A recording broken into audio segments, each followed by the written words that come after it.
بسم الله الرحمن الرحيم. السلام عليك يا وارث آدم صفوة الله. السلام عليك يا وارث نوح نبي الله. السلام عليك يا وارث إبراهيم خليل الله. السلام عليك يا وارث موسى كليم الله. السلام عليك يا وارث عيسى روح الله. السلام عليك يا وارث محمد حبيب الله. السلام عليك يا وارث أمير المؤمنين عليه السلام. السلام عليك يا ابن محمد المصطفى. السلام عليك يا ابن علي المرتضى. السلام عليك يا ابن فاطمة الزهراء. السلام عليك يا ابن خديجة الكبرى.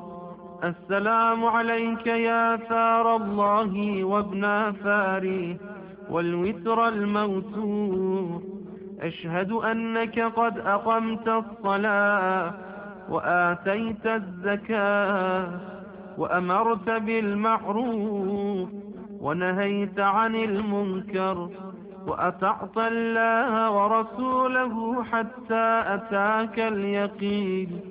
فلعن الله أمة قتلتك ولعن الله أمة ظلمتك ولعن الله أمة سمعت بذلك فرضيت به. يا مولاي يا أبا عبد الله، أشهد أنك كنت نورا في الأصلاب الشامخة والأرحام المطهرة، لم تنجسك الجاهلية بأنجاسها ولم تلبسك من مدلهمات ثيابها. وأشهد أنك من دعائم الدين وأركان المؤمنين.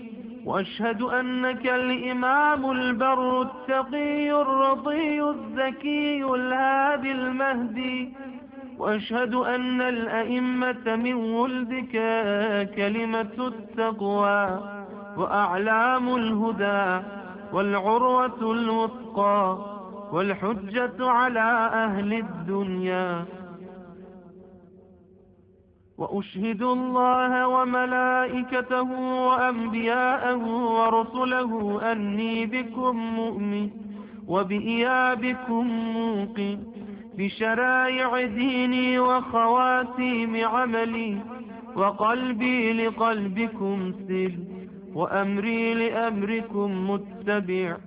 صلوات الله عليكم وعلى أرواحكم وعلى أجسادكم وعلى أجسامكم وعلى شاهدكم وعلى غائبكم وعلى ظاهركم وعلى باطنكم.